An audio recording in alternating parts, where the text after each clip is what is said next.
Student, आज की class में हम लोग चर्चा करने वाले हैं कि भाज्य संख्याएं क्या होती हैं। आप लोग समझिएगा कि किन संख्याओं को हम लोग भाज्य संख्या कहेंगे। ठीक स्टूडेंट, देखिए आप लोग देखते होंगे कि जो हमारी संख्याएं होती हैं उनके हम लोग क्या कर लेते हैं, गुणनखंड कर लेते हैं। जैसे 4 के गुणनखंड कौन कौन है? 1 है, 2 है।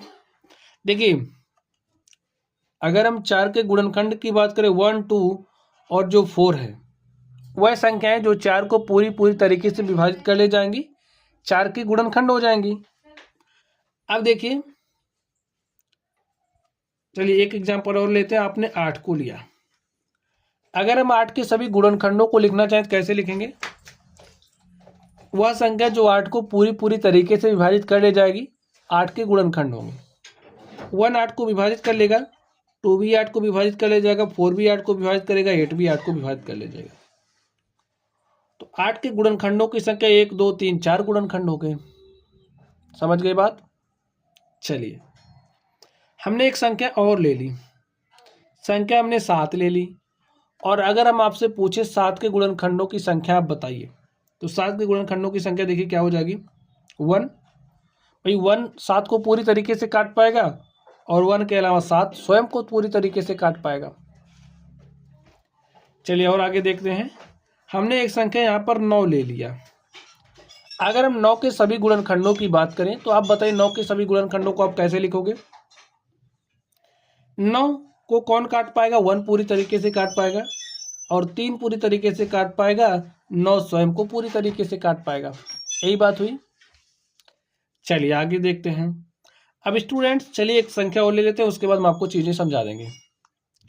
यहाँ पर हमने 3 लिया, ठीक है। अब आपको बताना है कि 3 के गुणनखंडों की संख्या क्या हो जाएगी। भाई अगर हम 3 के गुणनखंडों की बात करें तो 1 3 का एक गुणनखंड होगा। भाई 3 को पूरी तरीके से काट ले जा रहा है और इसके बाद 3 स्वयं को पूरी तरीके से काट ले जा रहा है। चलिए एक दो एग्जाम्पल और लेते हैं, 4 चीजें बढ़िया तरीके से समझ में आएंगी आपको। ध्यान से देखिए। अब अगर हम लिख ले 11, ठीक है। अब आप 11 के गुणनखंडों को लिखिए। एक 11 को पूरी तरीके, एक जो है 11 को पूरी तरीके से काट पाएगा और 11 स्वयं। 2 को लिखिए।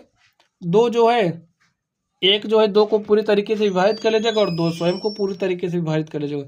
तो स्टूडेंट ये जो संख्याएं हमने लिखी, ऐसे आप लोग बहुत सारी संख्याओं को लिख सकते हैं, ठीक है।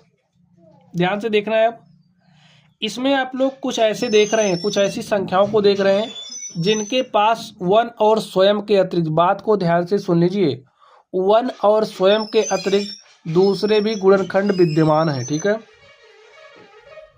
तो ऐसी संख्या जिनके पास 1 और स्वयं के अतिरिक्त, 1 और स्वयं के अतिरिक्त और भी गुणनखंड हों, और भी गुणनखंड हों, तो ऐसी संख्याओं को भाज्य संख्या कहते हैं। बात समझ गए? अब आपको इसमें से देख करके बताना है, इसमें से कौन कौन सी संख्याएं भाज्य संख्याएं, बताइए। देखिए हमने डेफिनेशन के अकॉर्डिंग आपको चलना है। 1 और स्वयं के अतिरिक्त और भी गुणनखंड हों, तो यहाँ पर अगर आप संख्या 4 को देखोगे, संख्या 4 के पास 1 और स्वयं यानी कि 1 और 4 के अतिरिक्त, देखिए 1 और 4 के अतिरिक्त दूसरा गुणनखंड 2 भी विद्यमान है। तो 4 हमारा क्या हो गया? एक भाज्य संख्या है। इसी तरीके से जब आप 8 को देखोगे तो 1 और स्वयं के अतिरिक्त दूसरे भी गुणनखंड विद्यमान हैं। अब स्टूडेंट ध्यान से देखिए, 1 और स्वयं के अतिरिक्त 1 और 8 के अतिरिक्त और भी गुणनखंड है, 2 और 4 है। तो ए हमारा क्या हो गया? एक भाज्य संख्या हो गई। इसी तरीके से अब आप यहाँ पर देखिए, ए तो भाज्य संख्या नहीं है। अब 1 और स्वयं यानी कि 1 और 7 के अलावा क्या इसके पास कोई दूसरा गुणनखंड है? तो आप कहोगे नहीं है। तो नहीं है तो इसे क्या कहेंगे? अभी हम इसकी चर्चा थोड़ी देर बाद करेंगे, ठीक है। अब यहाँ पर देखिए 1 और स्वयं के अतिरिक्त इसके पास भी दूसरे गुणनखंड है, तो भी भाज्य संख्या है और बस, ठीक है। ऐसे आप और लिख सकते हैं, जैसे 10 को 12 14, ठीक है। 1 और स्वयं के अतिरिक्त जिन जिन संख्याओं के पास और गुणनखंड होंगे वह सभी संख्याएं हमारी क्या कहलाएंगी, भाज्य संख्या। तो आई थिंक भाज्य संख्या को आप लोग समझ गए होंगे। चलिए उदाहरण लिख लीजिए। एग्जाम्पल हमारा 4 हो गया, 8 हो गया, 6 को भी आप राइट कर सकते हैं। देखिए 6 के लिए कैसे लिखोगे, 6 है तो 1 6 को पूरी तरीके से काट पाएगा, 2 भी 6 को पूरी तरीके से काट पाएगा, 3 भी 6 को पूरी तरीके से काट पाएगा और 6 स्वयं भी काट पाएगा।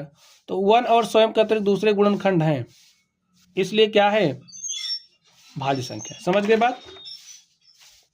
चलिए और ETC लिख दीजिए, ठीक है। अब आप लोग ध्यान से देखें, हम लोग बात करने वाले हैं। देखिए ये सारी तो हमारी भाज्य संख्याएं हो गई, लेकिन कुछ ऐसी संख्याएं जिनके पास 1 और स्वयं के अतिरिक्त और गुणनखंड है ही नहीं, जिनके पास गुणनखंडों की संख्या सिर्फ 2 है, तो ऐसी संख्याओं को क्या कहेंगे, अभाज्य संख्या। ठीक स्टूडेंट,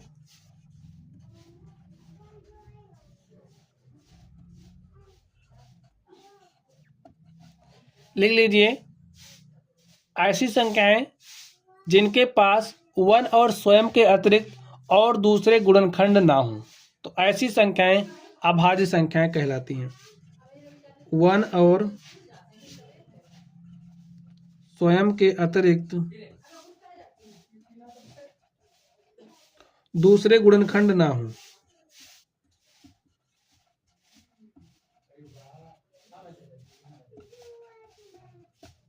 दूसरे गुणनखंड ना हो, तो ऐसी संख्याएं अभाज्य संख्याएं कहलाती हैं। एग्जाम्पल के रूप में आप लोग लिख लीजिए, यहाँ पर हमने आपको एग्जाम्पल दे दिया है, समझा दिया एग्जाम्पल को लेकर के। जैसे हमारा 2 हो गया, 3 हो गया, 7 हो गया, 5 भी क्या है, हमारी एक अभाज्य संख्या है, ठीक है। और 7 हो गया, 7 तो लिख ही लिए हो, 11 हो गया, ETC। ठीक है स्टूडेंट, तो इस तरीके से हमने भाज्य संख्या और अभाज्य संख्या को एक्सप्लेन कर दिया है। तो स्टूडेंट्स आप लोग पढ़िए। Thank you.